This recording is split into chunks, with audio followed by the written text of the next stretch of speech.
ব্যক্তি হজ করলো, এরপরে মদিনায় এসে আমার কবর জিয়ারত করলো, সে যেন জীবিত অবস্থায় আমার সঙ্গে জিয়ারত করলো। নবী করিম সাল্লাল্লাহু আলাইহি ওয়াসাল্লাম এই কথা বলেছেন। এবং প্রত্যেকটা মুমিনের দিনের তামান্না এটা যে আমি আমার নবীর কবরে গিয়ে সালাম জানাবো। ওই দিন একটা হজের সংক্রান্ত একটা বই পড়ছিলাম, সেখানে একটা চমৎকার ঘটনা আসছে, আমাদের ইমান জাগা নিয়ে ঘটনা। একজন তাবি উনি নবীজির কবর জিয়ারত করেছেন। কবর জিয়ারত করার পর সে নবীর কবরের পাশে উনি বসে আছেন। এরই মধ্যে একজন দেহাতি গ্রাম্য আরব, যিনি শিক্ষিত না, পড়াশোনা জানেন না, অত আদব কায়দা লেহাজ উনি বোঝেন না, গ্রামের মানুষ, শিক্ষা বঞ্চিত মানুষ, কিন্তু তার মধ্যে ইমান পরিপূর্ণ আছে, আল্লাহর প্রতি আস্থা, রসুলের প্রতি ভালোবাসা, আখিরাতের প্রতি বিশ্বাস, জান্নাত জাহান্নামের মধ্যে বিশ্বাস পরিপূর্ণ মাত্রায় আছে। তিনি কোরআন পড়তে জানতেন। কোরআনের একটা আয়াতে আছে, আল্লাহ বলেছেন যে ওয়ালাউ আন্নাহুম ইযলামু, কোরআনের আয়াত, ওয়ালাউ আন্নাহুম ইযলামু আনফুসাহুম, যে কোনো ব্যক্তি যদি নিজের উপরে গুনাহ করে ফেলে, গুনাহ করে নিজের নফসের উপর জুলুম করলো, এরপরে সে কি করলো, আল্লাহর কাছে তওবা করলো যে আল্লাহ আমি গুনাহ করেছি, আপনি আমাকে মাফ করে দেন। এরপরে নবীকে এসে বলল, হে নবী, আপনি আল্লাহর কাছে আমার জন্য সুপারিশ করুন যেন আল্লাহ মাফ করে দেয়। তাহলে ইন্নাল্লাহা তাওয়াবুর রহিম, আল্লাহ তো ক্ষমাশীল, তাকে মাফ করে দিবেন। কোরআনের আয়াত। এটা তো নবীর জীবদ্দশায় ছিল, যে নবী যখন জীবিত তখন কেউ কোনো সাহাবী গুনাহ করেছেন, নিজের উপর জুলুম করেছেন, নিজে তওবা করেছেন, নবীর কাছে এসে সুপারিশ চেয়েছেন, নবী সুপারিশ করেছে, তাকে মাফ করে দেওয়া। এখন তো নবী নাই, এখন এটা কি হবে? কিন্তু ওই বেদুইন গ্রাম্য আরব ব্যক্তি তিনি এই আয়াতটা পড়েছেন, পড়ার পরে তার মধ্যে যে ইমানি চেতনা এটা জাগ্রত হয়েছে। তিনি হজ করতে এসেছেন, তিনি নবী করিম ইসলামের কবরের পাশে দাঁড়িয়েছেন। এরপরে তিনি এই আয়াতটা তেলাওয়াত করেছেন, তেলাওয়াত করে বলেছেন যে হে নবী, আমি গুনাহ করেছি, আমি আল্লাহর কাছে তওবা করেছি, ইস্তেগফার করেছি, আপনি আমার জন্য আল্লাহর কাছে সুপারিশ করুন যেন আল্লাহ তাআলা আমাকে মাফ করে দেন। এরপরে তিনি একটা লম্বা আরবি কবিতা আবৃত্তি করেছিলেন। এখনো পর্যন্ত নবীজির কবরের মধ্যে সেটা অঙ্কিত লেখা আছে সেই কবিতাটা। হজে গেলে খেয়াল করে দেখবেন যে নবীর কবরের মধ্যে এটা লেখা আছে, কবিতাটা লেখা আছে। ওই তিনি কাঁদতেছেন, এরকম দোয়া করতেছেন। আর বিখ্যাত আতাবি রহমতুল্লাহ আলাইহি পাশেই বসেছিলেন। উনি বলছেন যে আমি একটু ক্লান্তি মনে হচ্ছিল, আমি রওজার পাশেই বসেছিলাম, আর এই বিদুইনী সেইভাবে কান্নাকাটি করে চলে যাচ্ছিল। একটু পরেই দেখলাম যে নবীজি সাল্লাল্লাহু আলাইহি ওয়াসাল্লাম আমার সামনে, আমাকে বলছে আতাবি দ্রুত যাও, এই দেহাতিকে বলো, গ্রাম্য আরবকে বলো যে আমি আল্লাহর কাছে সুপারিশ করেছি, আল্লাহ তাকে মাফ করে দিয়েছে। তাহলে নবী করিম ইসলামের কবরে যাওয়া, নবী কবরে জীবিত অবস্থায় আছেন, তাকে সালাম দেওয়া, এটা তো প্রত্যেকটা মুমিনের সারা জীবনের তামান্না। আলহামদুলিল্লাহ, আমরা আল্লাহ তাআলার পবিত্র শাহী দরবারে অসংখ্য অগণিত শুকরিয়া জ্ঞাপন করছি যে আল্লাহ তাআলা সুস্থ রেখেছেন আমাদেরকে এবং দুনিয়ার সকল ঝামেলা থেকে, পেরেশানি থেকে মুক্ত করে আল্লাহ তাআলার হুকুম আদায় করবার জন্য আল্লাহর ঘর মসজিদে আসার তৌফিক দান করেছেন। এই জন্য শুকরিয়া আদায় করি আলহামদুলিল্লাহ। সম্মানিত মুসল্লিবৃন্দ, আমরা গত সময়ে আলোচনা শুরু করেছিলাম যে ইসলামের যে রকমগুলি আছে, 5টি রকম, তার মধ্যে একটি হচ্ছে হজ। হজ একটি ফরজ বিধান। নামাজ যেমন ফরজ, রোজা যেমন ফরজ, যাকাত যেমন ফরজ, হজও তেমন ফরজ। এ সম্পর্কে গত জুমায় বলেছি যে হজ একটি প্রেমময় ইবাদত। আল্লাহর প্রতি ভালোবাসা, আল্লাহর প্রতি মহব্বত প্রকাশের অন্যতম একটি ইবাদত হচ্ছে হজ। হজের মাধ্যমে একজন বান্দা আল্লাহর প্রতি তার সুগভীর যে ভালোবাসা, এটা প্রকাশ করবার তিনি সুযোগ পান। এবং হজের যে কাজগুলি রয়েছে, এই কাজগুলির মধ্যে অনেকগুলো কাজ এমন রয়েছে এগুলো শুধুমাত্র আল্লাহর ভালোবাসায় করা হয়। এর মধ্যে বাহ্যিকভাবে যদি আমরা দেখি তেমন কোনো কিছু দেখা যায় না। যেমন বাইতুল্লাহ শরীফের তাওয়াফ করছি, আমরা ঘুরছি, তো এটার মধ্যে আসলে বাহ্যিক কি ফায়দা রয়েছে? কিন্তু এর মধ্যে একটা ভালোবাসা আছে। একজন আল্লাহর বান্দা যে আল্লাহর উপরে ঈমান এনেছেন, যিনি সব সময় ঝড় বৃষ্টি রোদ সব কিছু উপেক্ষা করে, ঠান্ডাকে উপেক্ষা করে তিনি মসজিদে আসছেন, নামাজ পড়ছেন, আল্লাহর হুকুমকে মানতেছেন।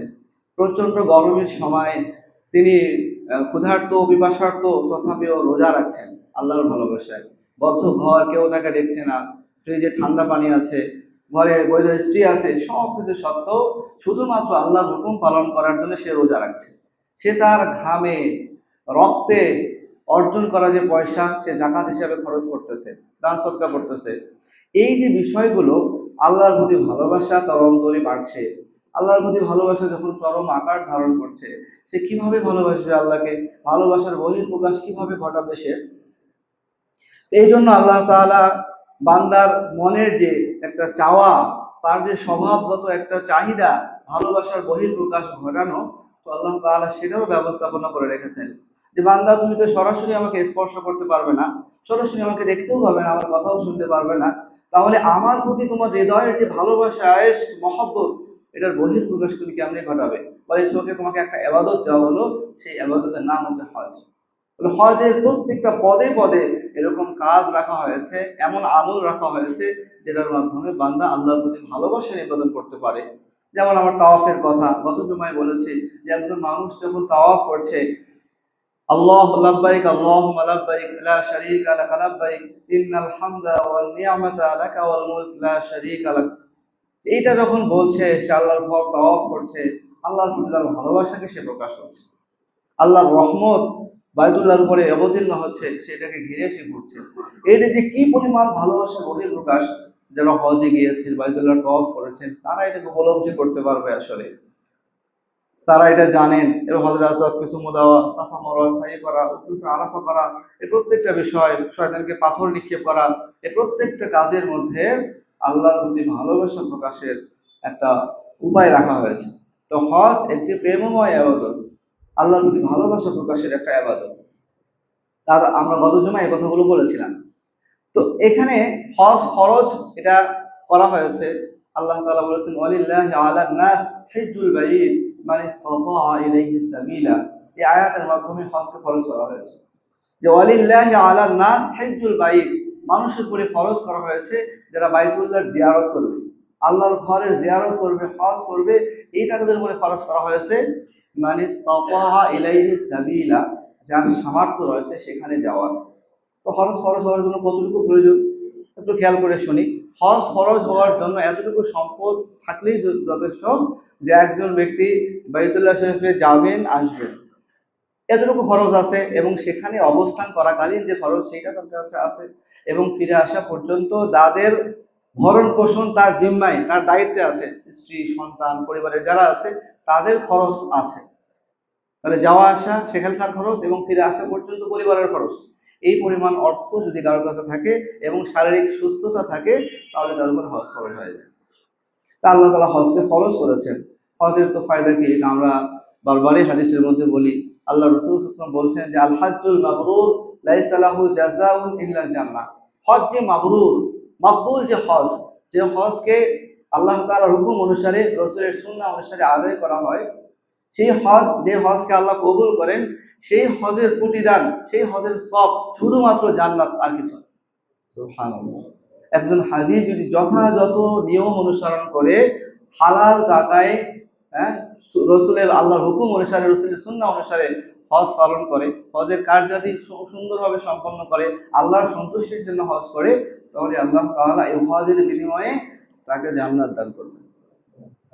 আল্লাহ রসুল এটাও বলেছেন যে কোনো ব্যক্তি হজ করতে গেল, হজ করতে গিয়ে সে কারোর সঙ্গে ঝগড়া করলো না, কাউকে গালি দিল না, কোনো ধরনের গুনাহের কাজে জড়ালো না, তো সে হজ থেকে এইভাবে ফিরে আসে যেরকম ভাবে একজন নবজাতক তার মায়ের গর্ভ থেকে ভূমিষ্ঠ। সুবহানাল্লাহ। তো আল্লাহ তাআলা হজকে আমাদের উপর ফরজ করেছেন। আল্লাহ রাসূল বলেছেন যে মান মালাকা যাদান ওয়া রাহিলাতান তুবাল্লিগুহু ইলা বাইতিল্লাহ ওয়া লাম ইয়াহুজ্জা ফালা আলাইহি আইয়ামুতা ইয়াহুদিয়ান আও নাসরানিয়া। যে একজন ব্যক্তির হজ করার সামর্থ্য আছে, আর্থিক সামর্থ্য আছে, শারীরিক সামর্থ্য আছে, এরপরও সে হজ করলো না, তো আল্লাহ রাসূল বলেছেন যে এই লোকটা ইহুদি হয়ে মারা যাক কিংবা খ্রিস্টান হয়ে মারা যাক, আমি রাসূলের এই ব্যাপারে কোনো দায় এবং দায়িত্ব নেই। তো আল্লাহ রাসূল কত বড় ধমকির কথা বলেছেন যে একজন খ্রিস্টান এরকম হজ করে না, একজন ইহুদি যেমন হজ করে না, তুমি মুসলিম, তোমাকে আল্লাহ তাআলা সম্পদ দান করেছেন, শারীরিক সুস্থতা, সক্ষমতা দান করেছেন, তথাপিও কেন তুমি হজ করলে না? তুমি তাহলে হজকে ইহুদি এবং খ্রিস্টানরা যেভাবে হেয় মনে করে, ছোট মনে করে, তুমি সেরকম মনে করছো কিনা? তো আল্লাহ রাসূলের এই ধমকি হাদিসের মধ্যে আসছে। এই জন্য হজ যাদের ফরজ হয়ে গেছে, বিলম্ব না করা।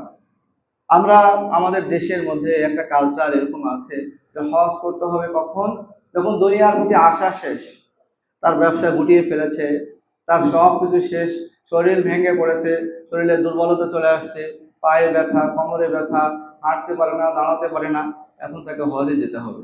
এটা আমাদের দেশের কালচার। কিন্তু এটা দুঃখজনক ব্যাপার। আল হাজ্জু আল আজ্জু, হজ একটা কষ্টকর ইবাদত। হজের মধ্যে অনেক কষ্ট করতে হয়, দীর্ঘ সময় হাঁটতে হয়, মাইলের পর মাইল তাকে হাঁটতে হয়। এখন যদিও অনেক সহজ হয়ে গেছে, আগেকার সময় প্রচুর পরিমাণ কষ্ট করতে হতো।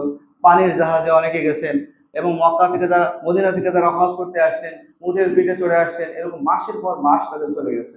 এখন সেই পরিমাণ কষ্ট নাই। এখন এসির ব্যবস্থাপনা আছে, তাঁবু লাগানো আছে, ঠান্ডা পানির ব্যবস্থা আছে। আগের সময় কি পরিমাণ কষ্ট তাদের হতো, এই পরিমাণ কষ্ট যদিও বর্তমানে নাই, তথাপিও বর্তমানেও যে কষ্ট আছে, আমরা তো দুর্বল। আমাদের খাবার, আমাদের সব কিছুর মাঝে ভেজাল করে, শারীরিকভাবে তো আমরা দুর্বল, সেখানে গিয়ে অসুস্থ হয়ে যায়, নানা সমস্যা হয়। তো এখন যদি কোনো ব্যক্তি এরকম কষ্ট করা একটা আবাদত, যেই আবাদতটা যৌবনের আলোকিত সময়ে করবার কথা ছিল, সে সময় সে না করে, একদম বার্ধক্যের ধূসর সময়ে গিয়ে সে আদায় করার জন্য গেছে, পায়ে ব্যথা, কোমরে ব্যথা, সে কিভাবে এটাকে আদায় করবে? তো আল্লাহ রসুল সাল্লাল্লাহু আলাইহি সাল্লাম বলছেন, তাআজ্জালুল হাজ্জা, তোমরা হজকে তাড়াতাড়ি আদায় করো, হজকে তাড়াতাড়ি আদায় করো। হজ ফরজ হয়ে গেছে, তুমি তাড়াতাড়ি আদায় করো। কারণ ফাইন্না আহাদাকুম লা ইয়াদরি মা ইউআরযু লাহু, কারণ একজন মানুষ জানে না আগামীকাল তার কি অবস্থা হবে। এটা কি জানে কেউ? আপনারা কি কথা বুঝতে পারতেছেন? আগামীকাল আমার কি হবে এটা কি আমি জানি? গতকালকে একজনের কথা শুনলাম, যার জানাজা হয়েছে, উনি আগের দিন রাত্রেবেলা সুন্দরভাবে বাজার করে নিয়ে আসছেন, তিনি খাবার খেয়েছেন, এরপরে বলতেছেন মাথাটা একটু ব্যথা করতেছে। এই যে শুয়েছেন, বিছানা থেকে আর ওঠেন নাই। এটা আমার আপনার সকলের জীবনেই হতে পারে। এটা শুধু আমি বলছি, উপলব্ধি করে বলা দরকার, উপলব্ধি করে আমাদের শোনা দরকার, এটা বাস্তবতা। কে কখন মৃত্যুবরণ করবো আমরা কেউ জানি না।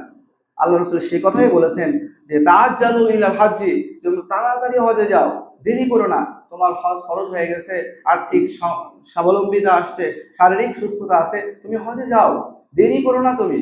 কারণ ফাইন্না আহাদাকুম লা ইয়াদরি মা ইয়ারযু লাহু, কারণ তোমাদের এই কথা কেউ জানে না আগামীকাল তার সামনে কি অবস্থা তৈরি হবে। তো এই জন্য আমি এই হাদিসটা আপনাদেরকে শোনালাম, আপনারা মাথায় রাখবেন, মনে রাখবেন, হজ খরচ হয়ে গেলে আর বিলম্ব না। আমরা হজের জন্য নানা বাধ্যবাধকতা আমাদের সামনে রাখছি, বলে এইটা করতে হবে, সেইটা শেষ করতে হবে, এই কাজটা পূর্ণ না করে কেমন করে আমি হজে যাব, এরকম নানা বাধ্যবাধকতা, নানা কিছু আমাদের সামনে আমরা রাখি। বলে আমার দুনিয়ার এই সব কিছু আমাকে শেষ করতে হবে, আমার ছেলে আছে, আমার মেয়ে আছে, তাদের একটা ব্যবস্থাপনা করে না গেলে কেমন হয়, বাড়িতে এখনো আমার ঘরটা পূর্ণ হয়নি, ঘরের কাজ এখনো শেষ হয়নি, এই কাজটা শেষ করতে হবে, তারপরে আমি হজে যাব। এটা শয়তানের ধোঁকা, শয়তানের ওয়াসওয়াসা, শয়তান আপনাকে ধোঁকা দিচ্ছে। আপনার কাছে যদি হজ ফরজ হওয়ার মতো সামর্থ্য থাকে, আপনি আর দেরি করবেন না। দেরি করা আপনার জন্য উচিত নয়। মানে মেয়েটার আগে বিয়ে দেই, ছেলেটার একটা বিয়ে দেই, তারপরে আমি হজে যাব, এটা ভুল চিন্তা। ইসলাম আসলে কাকে বলে? ইসলাম আসলে এটা আপনার সামনে যখন যেটা আসছে ফরজ হয়েছে সেটা আগে করা। আপনি, আমরা অনেক সময় দেখি কিছু কিছু বিষয়ে আমাদের বাড়াবাড়ি আছে, শিথিলতা আছে। যেমন কিছু কিছু, আপনারা কেউ কষ্ট নেবেন না, আমাদের কিছু কিছু তাবলিগের ভাই এরকম আছে, তাবলিগের সঙ্গে যুক্ত, সারা জীবন তাবলিগ করেন। ভালো কথা, তাবলিগ তো করতেই হবে, এটা ফরজ, করেন, সমস্যা নাই। কিন্তু কিছু কিছু ক্ষেত্রে এতটা বাড়াবাড়ি, এটা শরীয়ত বলে না। ওনার স্ত্রীর ডেলিভারি, হাসপাতালে কাতরাচ্ছে, উনি এখন বয়ান করবেন, বয়ান শেষ করবেন, তারপরে যাবেন। ইসলাম আপনাকে এটাই বলেছে? এখন স্ত্রীর পাশে আপনি থাকেন, তার সেবার দরকার, আপনি এখানে কেন এখন? তো ইসলাম তো আপনাকে এইটা বলে, যখন যেটা করতে বলে ইসলাম, তখন সেটা করা। আপনাকে আল্লাহ সামর্থ্য দিয়েছে, হজের টাকা পয়সা দিয়েছে, আর্থিক সক্ষমতা আছে, আপনি এখন বাড়ি বানানোর চিন্তা করছেন, মেয়ের বিবাহের চিন্তা করছেন, তা আপনি এইটা নানা কিছুর কারণে আপনি পিছায় দিচ্ছেন।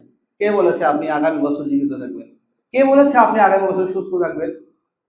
এটা তো গ্যারান্টি নাই আমাদের। তো আল্লাহ রসুল সাল্লাল্লাহু আলাইহি ওয়াসাল্লাম এই কথাই বলেছেন যে তোমরা এই সমস্ত বাধ্যবাধকতা সামনে রেখো না, হজ ফরজ হয়ে গেলে দ্রুত হজে চলে যাও। আমরা অনেক সময় অনেক ভাইকে এটা দেখি যে তারা বলেন যে হজে যদি যাই, তাহলে আমার এই বছর যদি হজে যাই আমার 7 লাখ টাকা খরচ হবে, 5 লাখ টাকা খরচ হবে, তাহলে কি হবে, এটা তো আমার ছেলে মেয়েদের জন্য সমস্যা হবে। এরকম চিন্তা করছেন ভাই, আপনি এটা কি ভাবছেন? আপনি দুনিয়াতে আসছেন, আপনার রিজিক নিয়ে আসছেন, আপনার সন্তানের রিজিক তো আল্লাহ বরাদ্দ করে রাখছে, আল্লাহ বরাদ্দ করে রাখছে। আপনি হজে গেলে আর্থিক সংকট তৈরি হয়ে যাবে, আপনি দরিদ্র হয়ে যাবেন, আপনি দেউলিয়া হবেন, কে বলেছে আপনাকে? তো আল্লাহ তাআলা তো বলছেন যে লিয়াশহাদু মানাফিআ লাহুম, যে তোমরা হজ তোমাদের উপর এজন্য ফরজ করা হয়েছে যেন আমি তোমাদের হজের ফায়দাগুলি দেখাতে পারি। হজ করলে কি ফায়দা এটা যেন আমি দেখাতে পারি, এই জন্য তোমাদের জন্য হজ খরচ করেছি। তো হজের ফায়দা কি? হজ করলে লাভ কি? অনেক লাভ আছে, অনেক ফায়দা আছে। বড় ফায়দা তো এটা, হজে গেলে আল্লাহ তাআলা তার জীবনের গুনাহকে মাফ করে দেন। হজে গেলে আল্লাহ তাআলা তাকে জান্নাত দান করবেন, যে হাদিস আমরা একটু আগে শুনলাম। হজে গেলে তাকওয়া অর্জিত হবে, আল্লাহর ভয় অর্জিত হবে। হজে গেলে সবর, ধৈর্য, আত্মনিয়ন্ত্রণ করার ক্ষমতা আপনার মধ্যে আসবে। এরকম আরো বহু ফায়দা আছে। তার মধ্যে একটা বড় ফায়দা হচ্ছে যে হজে যদি যায় আল্লাহ তাআলা তার দারিদ্রতাকে দূর করে দেবেন। আপনি তো মনে করছেন হজে গেলে আপনার পয়সা খরচ হয়ে যাবে, দরিদ্র হয়ে যাবে। তো কোরআন এবং হাদিস তো উল্টা কথা বলছে, আপনার কথার বিপরীত মত প্রকাশ করছে। আল্লাহ তাআলা বলছেন লিয়াশহাদু মানাফিআ লাহুম, যেন তারা এর কি ফায়দা, এর কি উপকার দেখতে পারে। তো মানাফির ব্যাখ্যায় তাফসীরের মধ্যে লেখা আছে, কেউ যদি হজ করতে যায় আল্লাহ তাআলা তার দারিদ্রতা, আর্থিক দৈন্যতা, আর্থিক সংকট এগুলোকে দূর করে দেবেন। সুবহানাল্লাহ বলবেন না? আল্লাহ তাআলা বলেছেন, রাসূল কারীম সাল্লাল্লাহু আলাইহি ওয়াসাল্লাম বলেছেন তাবিউ বাইনাল হাজ্জি ওয়াল উমরা ফাইন্নাহুমা ইয়ানফিয়ানিল ফাকরা ওয়াজ যুনুব, যে তোমরা পরপর বারবার হজে যাও, উমরায় যাও। এই হজ এবং উমরা তোমার গুনাহকে মাফ করে দেবে এবং তোমার দারিদ্রতাকে দূর করে দেবে। এই জন্য আমরা যদি মনে করি যে হজে গেলে কি হবে, আমার টাকা পয়সা নষ্ট হয়ে যাবে, এটা ভুল চিন্তা। আপনি হজে যান, এরকম কোনো নজির নাই কোনো ব্যক্তি হজে গিয়েছেন এবং হজ করার কারণে তিনি দারিদ্র হয়েছেন, তিনি অর্থ সংকটে পড়েছেন, তিনি দেউলিয়া হয়ে গেছেন, এমন কোনো নজির নাই। পৃথিবীতে দেখাতে পারবেন না হজ করার কারণে কেউ দেউলিয়া হয়ে। হ্যাঁ, তার নানা কারণ থাকতে পারে, বিভিন্ন কারণে সে দেউলিয়া হতে পারে, নানা কারণে সমস্যা হতে পারে, কিন্তু হজ করার কারণে দেউলিয়া হয়েছে পৃথিবীর ইতিহাসে এমন কোনো নজির নেই। বরং এইটা নজির আছে, কোনো ব্যক্তি হজ করে আসছেন, যথাযথ নিয়ম পালন করে আল্লাহ তাআলা তার জীবনে ব্যাপক বরকত দান করেছেন, ভরপুর বরকত দান করেছেন, আগের থেকে তার জীবনে অনেক বেশি সচ্ছলতা আসছে। এরকম ভুরি ভুরি দৃষ্টান্ত আছে। সুতরাং যদি আমরা মনে করি যে হজ করলে আমি দেউলিয়া হয়ে যাব, এটা ভুল কথা। দেখেন, আল্লাহ তাআলা হজকে ফরজ করেছেন। কতটুকু টাকা থাকলে হজ ফরজ হয় এটা আমরা বললাম, যে আপনি যদি মক্কা শরীফে যেতে পারেন, আসতে পারেন, সেখানকার খরচ, ফিরে আসা পর্যন্ত পরিবারের খরচ, এতটুকু থাকলেই খরচ হয়ে যাবে, খরচ হয়ে যাবে। এমনকি কোনো ব্যক্তির কাছে, ভালো করে বোঝেন, কোনো ব্যক্তির কাছে এই পরিমাণ টাকা আছে যে তিনি বাংলাদেশ থেকে মক্কা শরীফে যাবেন এবং সেখানে হজের কার্যাবলী সম্পন্ন করা পর্যন্ত থাকবেন ওই টাকা, এবং ফিরে আসা পর্যন্ত পরিবারের টাকা, এতটুকু আছে। মক্কা থেকে মদিনায় যাবেন নবীজি সাল্লাল্লাহু আলাইহি ওয়াসাল্লামের কবর জিয়ারত করবার জন্য, এই টাকা তার কাছে নাই। শুধুমাত্র মক্কায় যাওয়া পর্যন্ত টাকা আছে, এই ব্যক্তির উপর হজ ফরজ হবে কিনা? ফুকাহায়ে কেরাম বলেছেন ওই ব্যক্তির উপরও হজ ফরজ হবে যে শুধু মক্কায় যেতে যাওয়ার মতো টাকা তার কাছে আছে, মদিনায় যাওয়ার টাকা তার কাছে নাই, শুধু মক্কায় যাওয়ার, হজ করার, ফিরে আসার টাকা আছে, ওই ব্যক্তির উপরও হজ ফরজ। কারণ হজের যে ফরজগুলি এগুলো সবগুলো মক্কা কেন্দ্রিক। হজের যতগুলো ফরজ বিধান, ওয়াজিব বিধান, সবগুলো মক্কায়। মদিনার হজের কোনো ফরজ রোপণ নাই। হ্যাঁ, একজন মুমিনের, একজন মুসলমানের জীবনের সবচেয়ে বড় তামান্না, সবচেয়ে বড় আশা যে আমার নবীর কবর আমি জিয়ারত করব। এটা প্রত্যেকটা মুমিনের জীবনের বড় তামান্না, আমার নবীর শহরকে দেখব, আমার নবীর কবরে আমি দাঁড়াবো, তাকে সালাম দেব। এটা তো প্রত্যেকটা মুমিনের জীবনের তামান্না। একটা আকীদা, আমাদের একটা আকীদা, আমাদের একটা বিশ্বাস হলো এটা, এটা কোরআন এবং হাদিসের মধ্যে আছে যে আকীদা হলো কি, আল আম্বিয়া ওয়া আহইয়াউন ফি কুবুরিহিম, আল আম্বিয়া ও আহইয়াউন ফি কুবুরিহিম, প্রত্যেকটা নবী তাদের কবরে জীবিত আছে। অন্যান্য মানুষ মারা যায়, শেষ, তারা কোনো কিছুই বুঝতে পারেন না, কিন্তু নবীদের ক্ষেত্রে সমস্ত আলেম, সমস্ত পৃথিবীর মুসলমানদের বিশ্বাস হলো যে নবীরা তাদের কবরে জীবিত। আল আম্বিয়া ওয়া আহইয়াউন ফি কুবুরিহিম, তারা যখন সালাম দেওয়া হয় তারা শুনতে পায়, সরাসরি শুনতে পান, সেখান থেকে তারা, নবীরা কবরের মধ্যে জীবিত অবস্থায় রয়েছে। হাদিসের মধ্যে আল্লাহ নবী বলেছেন মান যারা কবরি ওয়াজাবাত লাহু শাফাআতি, যে আমার কবরকে জিয়ারত করবে তার জন্য শাফাআত করা আমার জন্য আবশ্যক হয়ে যাবে। সুবহানাল্লাহ বলবেন না? আর একটা হাদিস শুনাই, এই হাদিসের মধ্যে আল্লাহ রাসূল সাল্লাল্লাহু আলাইহি সাল্লাম বলেছেন যে মান যারা কবরি, মান হাজ্জা ফাজারা কবরি বাদা মাউতি কানা কামান যারা ফি হায়াতি, যে ব্যক্তি হজ করলো এরপরে মদিনায় এসে আমার কবর জিয়ারত করলো, সে যেন জীবিত অবস্থায় আমার সঙ্গে জিয়ারত করলো। নবী করিম সাল্লাল্লাহু আলাইহি ওয়াসাল্লাম এই কথা বলেছেন, এবং প্রত্যেকটা মুমিনের দিনের তামান্না এটা যে আমি আমার নবীর কবরে গিয়ে সালাম জানাবো। ওই দিন একটা হজের সংক্রান্ত একটা বই পড়ছিলাম, সেখানে একটা চমৎকার ঘটনা আসছে, আমাদের ইমান জাগা নিয়ে ঘটনা। একজন তাবি উনি নবীজির কবর জিয়ারত করেছেন। কবর জিয়ারত করার পর সে নবীর কবরের পাশে উনি বসে আছেন। এরই মধ্যে একজন দেহাতি গ্রাম্য আরব, যিনি শিক্ষিত না, পড়াশোনা জানেন না, অত আদব কায়দা লেহাজ উনি বোঝেন না, গ্রামের মানুষ, শিক্ষা বঞ্চিত মানুষ, কিন্তু তার মধ্যে ইমান পরিপূর্ণ আছে, আল্লাহর প্রতি আস্থা, রসুলের প্রতি ভালোবাসা, আখিরাতের প্রতি বিশ্বাস, জান্নাত জাহান্নামের প্রতি বিশ্বাস পরিপূর্ণ মাত্রায় আছে।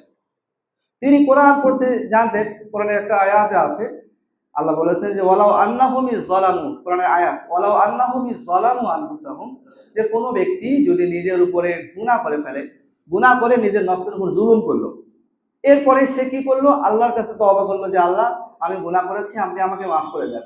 এরপরে নবীকে এসে বলল, হে নবী, আপনি আল্লাহর কাছে আমার জন্য সুপারিশ করুন যেন আল্লাহ মাফ করে দেয়। তাহলে ইন্নাল্লাহা তাওয়াবুর রাহিম, আল্লাহ তো ক্ষমাশীল, তাকে মাফ করে দিবেন। কোরআনের আয়াত। এটা তো নবীর জীবদ্দশায় ছিল, যে নবী যখন জীবিত তখন কোনো সাহাবী গুনাহ করেছেন, নিজের উপর জুলুম করেছেন, নিজে তওবা করেছেন, নবীর কাছে এসে সুপারিশ চেয়েছেন, নবী সুপারিশ করেছে, তাকে মাফ করে দেওয়া। এখন তো নবী নাই, এখন এইটা কি হবে? কিন্তু ওই বেদুইন গ্রাম্য আরব ব্যক্তি তিনি এই আয়াতটা পড়েছেন, পড়ার পরে তার মধ্যে যে ইমানি চেতনা এটা জাগ্রত হয়েছে, তিনি হজ করতে এসেছেন, তিনি নবী করিম ইসলামের কবরের পাশে দাঁড়িয়েছেন। এরপরে তিনি এই আয়াতটা তেলাওয়াত করেছেন, তেলাওয়াত করে বলেছেন যে হে নবী, আমি গুনাহ করেছি, আমি আল্লাহর কাছে তওবা করেছি, ইস্তেগফার করেছি, আপনি আমার জন্য আল্লাহর কাছে সুপারিশ করুন যেন আল্লাহ তাআলা আমাকে মাফ করে দেন। এরপরে তিনি একটা লম্বা আরবি কবিতা আবৃত্তি করেছিলেন। এখনো পর্যন্ত নবীজির কবরের মধ্যে সেটা অঙ্কিত লেখা আছে সেই কবিতাটা। হজে গেলে খেয়াল করে দেখবেন যে নবীর কবরের মধ্যে এটা লেখা আছে, কবিতাটা লেখা আছে।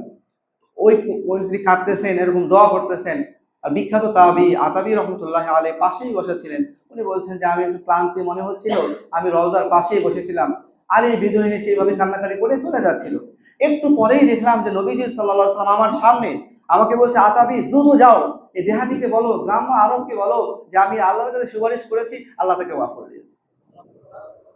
তাহলে নবী করিম ইসলামের কবরে যাওয়া, নবী কবরে জীবিত অবস্থায় আছেন, তাকে সালাম দেওয়া, এটা তো প্রত্যেকটা মুমিনের সারা জীবনের তামান্না, ঠিক না? তথাপিও ফুকাহায়ে কেরাম বলেছেন, কোন ব্যক্তির কাছে তিনি বাংলাদেশ থেকে মক্কায় যাবেন, হজের কার্যাবলী সম্পন্ন করবেন, ফিরে আসবেন, এই পরিমাণ টাকা আছে, মদিনায় যাওয়ার টাকা নাই, বলা হচ্ছে তোমার উপরও হজ খরচ। তাহলে হজের গুরুত্বটা কত বেশি! আর আপনি মনে করছেন এটা করবেন, সেটা করবেন, নানা কিছু করবেন, তারপরে হজে যাবেন। এগুলো ভুল চিন্তা, শয়তান আপনাকে ধোঁকা দিচ্ছে। এই জন্য যাদের কাছে এই পরিমাণ টাকা আছে, আমরা বিলম্ব না করি, খুব দ্রুত হজ করার আমরা চিন্তা ভাবনা করবো। এখানে একটা বিষয়, অনেক ভাই এই বিষয়টা এই চিন্তার এতটা ব্যাপক আকার ধারণ করেছে। অনেকে প্রশ্ন করেন যে হুজুর, আমার বাবা এবং মা জীবিত আছেন, তারা তো হজ করেন নাই, আমি হজে গেলে কি হজ কবুল হবে? এরকম প্রশ্নের সম্মুখীন আমরা হই। যা আমার বাবা আছে, মাও আছে, তারা তো হজ করেন নাই, এখন যদি আমি ছেলে হয়ে হজ করতে যাই, এ হজ আল্লাহ কবুল করবেন কিনা? তো ভাই, প্রত্যেকটা বিধান প্রত্যেক ব্যক্তির উপরে আলাদা করে ফরজ করা হয়েছে, যার যার উপরে এটা ফরজ। আপনার বাবার যদি হজ করার মধ্যে সামর্থ্য থাকে, বাবার উপর হজ ফরজ, উনি হজ করতে যাবেন। আপনার মায়ের যদি ওই পরিমাণ সামর্থ্য থাকে, ফরজ হয়, উনি হজ করতে যাবেন। এখানে আপনার হজ না হওয়ার কারণ কি? আপনার বাবা যদি নামাজ না পড়েন, তো কি আপনি পড়বেন না? আপনার আপনার মা যদি নামাজ না পড়েন, আপনি কি পড়বেন না? তো এটা বাবা এবং মার হজ করা না করার সঙ্গে কোনো সম্পর্ক নাই। আপনার যদি সক্ষমতা থাকে, আর্থিক, শারীরিক, তাহলে আপনি হজ করতে যাবেন। এখানে আমার বাবা যদি না করে, কোনো সমস্যা নাই। তাদের হজ ফরজ হয়নি, তারা করেনি। আপনার মার উপর হজ ফরজ হয়নি, তিনি করেন নাই, কোনো সমস্যা তো নাই। এই কারণে অনেকে হজকে বিলম্বিত করেন, এটা অনুচিত। যদি আপনার হজ ফরজ হয়ে থাকে, আপনি হজে চলে যাবেন, আপনি দেরি করবেন না। এরপরে আমি যেটা কথা বললাম, এর আগে শুরুতে যে কথা বলছিলাম, মেয়ের বিবাহ দেওয়ার জন্য আমরা অনেক সময় দেরি করি। এখন যদি টাকা খরচ করে ফেলি, মেয়ের বিয়ে দিব কিভাবে? এই কারণে আমরা হজকে বিলম্ব করে ফেলি, বাড়িটা কমপ্লিট করি নাই, এজন্য আমরা বিলম্ব করি। এই সব কিছু শয়তানের ধোঁকা। যদি হজ ফরজ হয়ে থাকে, আপনি আর দেরি করবেন না, আপনি হজে চলে যাবেন। দেখবেন যে আর ওসিলাই আল্লাহ তাআলা আপনার জীবনে নানাভাবে ব্যবস্থাপনা করে দেবেন। আসলে অর্থের প্রয়োজন কেন হয়? আমাদের প্রয়োজনকে পুরো করার জন্য। যদি আল্লাহ তাআলা আমাদের জীবনে বারাকা দান করেন, তো এমনিতেও সমাধান হয়ে যেতে পারে। সুতরাং হজ ফরজ হয়ে গেলে নানা কারণে আমরা দেরি করবো না, চলে যাব। শুধু একটা কারণে হজকে বিলম্ব করা যায়, যেই কারণটা যেটা খুব গুরুত্বের সঙ্গে ইসলামের মধ্যে বলা হয়েছে যে আপনার কাছে কেউ টাকা পাবে, আপনি ঋণগ্রস্ত, তো আপনাকে বলা হচ্ছে আগে ঋণ পরিশোধ করেন। আপনি আগে ঋণ পরিশোধ করেন, তারপর হজে যান। ঋণ পরিশোধ না করে আপনি হজে যাবেন না। আপনি আপনার কাছে বহু মানুষ টাকা পয়সা পাবে, মানুষের লাখ লাখ টাকা আপনি আটকা রাখছেন, ব্যাংকের কোটি কোটি টাকা ঋণ খেলাপ হয়ে পড়ে আছেন, ওগুলো শোধ করার কোনো খবর নাই, আর প্রতি বছর আপনি হজে যাচ্ছেন, ওমরায় যাচ্ছেন। ইসলাম বলে না, তুমি আগে ঋণ পরিশোধ করো, এটা বেশি গুরুত্বপূর্ণ। ঋণ পরিশোধ করার জন্য শুধুমাত্র বলা হচ্ছে আপনি বিলম্ব করতে পারেন, এছাড়া আর কোনো কারণ নাই যে কারণে আপনি বিলম্ব করবেন। আমরা অনেক সময় মানুষের কাছ থেকে টাকা পয়সা ধার নেই, কিন্তু আজ দেব কাল দেব করে আমরা বিলম্ব করতে থাকি। তো ঋণের ব্যাপারে এতটা ভয়াবহভাবে বলা হয়েছে, নবী করিম সাল্লাল্লাহু আলাইহি ওয়াসাল্লাম বলছেন যে ইগফারু লিশ-শাহীদি ইল্লা দাইন। একজন ব্যক্তি যে আল্লাহর রাস্তায় জীবনকে কুরবান করেছে, আল্লাহর হুকুমকে দুনিয়াতে প্রতিষ্ঠা করার জন্য জীবন দিয়েছে, রক্ত দিয়েছে, শাহাদাত বরণ করেছে, তো বলে তাকে তার জীবনের সমস্ত গুনাহ মাফ করে দেওয়া হবে ইল্লা দাইন, শুধুমাত্র ঋণ ছাড়া। শুধু ঋণ রেখে গেছে, তাকে মাফ করা হবে না। ঋণ এই পরিশোধ না করা পর্যন্ত এটা হবে না। আল্লাহ তাআলা বান্দার সব গুনাহ মাফ করবেন, কিন্তু বান্দার হক সম্পর্কিত যেগুলো এগুলো মাফ করবেন। এই জন্য ঋণ পরিশোধ করতে বলা হয়েছে। একটা হাদিসের মধ্যে এরকম আসছে যে একটা লাশ নিয়ে আসা হয়েছে, তো আল্লাহ নবী সাল্লাল্লাহু আলাইহি ওয়াসাল্লাম বলেছেন যে এই লোকের কোনো ঋণ আছে কিনা, বলে না, তার কাছে কোনো টাকা পয়সা পাবে না, সে ঋণ মুক্ত মানুষ। তো আল্লাহ রসুল তার জানাজা পড়েছে। একটু পরে আর একটা লাশ আনা হয়েছে, আল্লাহ রসুল জিজ্ঞাসা করেছেন যে এর কোনো ঋণ আছে কিনা, মানুষের কাছে টাকা পয়সা মানুষের কাছে পাবে কিনা, বলে হ্যাঁ, অনেক টাকা ঋণ আছে, ঋণ রেখে সে মারা গেছে। তো আল্লাহ রসুল বলেছেন যে তোমরা তোমাদের এই ভাইয়ের জানাজার নামাজ পড়ো, আমি পড়বো না। ঋণ থাকার কারণে আল্লাহ নবী একজন সাহাবীর জানাজা পড়তে অস্বীকৃতি জানিয়েছেন। তখন আবু কাতাদা রাদিয়াল্লাহু তাআলা আনহু উনি আঁতকে উঠেছেন যে ঋণের কারণে আমার একজন ভাইয়ের জানাজা নবী পড়বেন না, এটা কেমন করে হয়? তখন তিনি বলেছেন যে আল্লাহ রসুল, আমি এটা পরিশোধ করে দেব, আপনি জানাজা পড়ুন। তখন আল্লাহ রসুল সাল্লাল্লাহু আলাইহি ওয়াসাল্লাম জানাজা পড়েছে। তো এইটা হলো বিষয়। একটা কারণেই শুধু আপনি বিলম্ব করতে পারেন, সেটা হচ্ছে আপনার কাছে যদি কেউ টাকা পয়সা হয়, তাহলে আপনি কি করতে পারেন, আপনি এটার কারণে বিলম্ব করতে পারেন। আপনি ঋণ পরিশোধ করেন, তারপরে আপনি হজে যান, তারপরে আপনি ওমরায় যান। এটা একটা বিষয়। এরপরে আরেকটা কথা বলবো, আপনি বাবা মারা মারা গেছে, মা মারা গেছে, তাদের উপর হজ খরচ হয়ে গিয়েছিল, এগুলো আপনি কি করবেন? বাবা এবং মা যদি সম্পদ রেখে যায় এবং তারা বলে যায় যে বাবা আমার পক্ষ থেকে তুমি বদলি হজ করিও, তাহলে সন্তানের উপরে তার উত্তরাধিকার যারা আছে তাদের উপরে হজটা করে দেওয়া এটা ফরজ। হ্যাঁ, কতটুকু সম্পদ থেকে করবে? বাবা এবং মায়ের রেখে যাওয়া সম্পদের 3/1 দ্বারা হজ করতে হবে।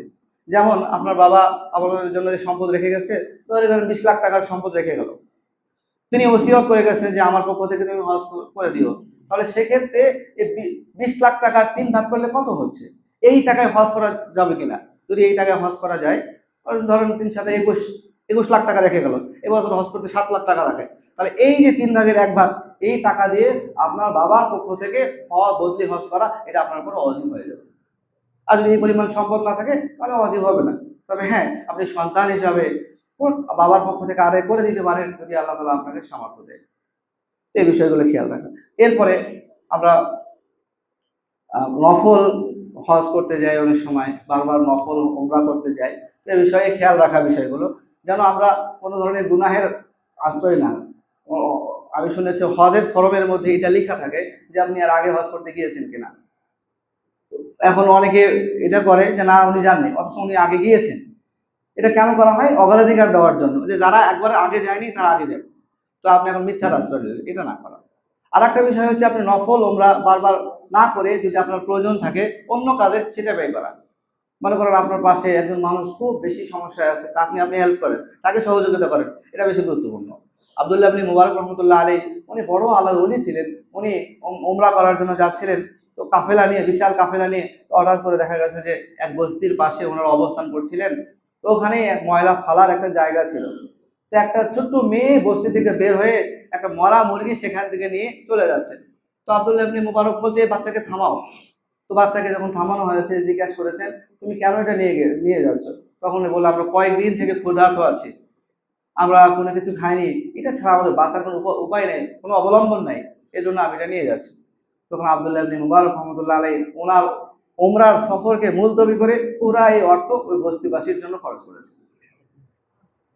এটা একটা গুরুত্বপূর্ণ বিষয়। আপনি যদি ফরজ হজ করেছেন, এরপর নফল হজে যাচ্ছেন, নফল উমরায় যাচ্ছেন, তো আপনি খেয়াল করবেন এই বিষয়গুলো খেয়াল রাখা, যে আপনার প্রতিবেশী যদি এমন কোনো সমস্যায় থাকে তাকে সহযোগিতা করা, এটাও খেয়াল রাখা। তো হজ যেহেতু একবার যে যান, হজের যে স্বাদ যে মজা উনি বারবার যেতে চান, তো ঠিক আছে আপনি যান, কিন্তু অন্য বিষয়গুলো খেয়াল রাখা। তো যাই হোক, যে কথাটুকু বললাম, যে হজ যদি কারোর উপর ফরজ হয়ে থাকে তাহলে তাল বাহানা না করা, খুব দ্রুত হজে যাওয়া, উমরায় যাওয়া। কারণ জীবনের নিশ্চয়তার কারণে আজ আমি জীবিত, কাল আমি মৃত্যুর খাতারে আমার নাম লিখতে পারি। আল্লাহ আপনাকে ডাকছে। হজ ফরজ হওয়ার মানে কি বলেন তো? হজ ফরজ হওয়ার মানে কি? আল্লাহ আপনাকে সামর্থ্য দিল, আপনাকে শারীরিক সুস্থতা দিল, মানে আল্লাহ আপনাকে ডাকছে, আপনি যাচ্ছেন না। বিষয়টা কেমন দাঁড়ালো তাহলে? এই জন্য হজ যদি কারো ফরজ হয়ে থাকে, দেরি না করা, দ্রুত হজ করতে যাওয়া। আল্লাহ তাআলা আমাদের সবাইকে বোঝার আমল করার তৌফিক দান করুন।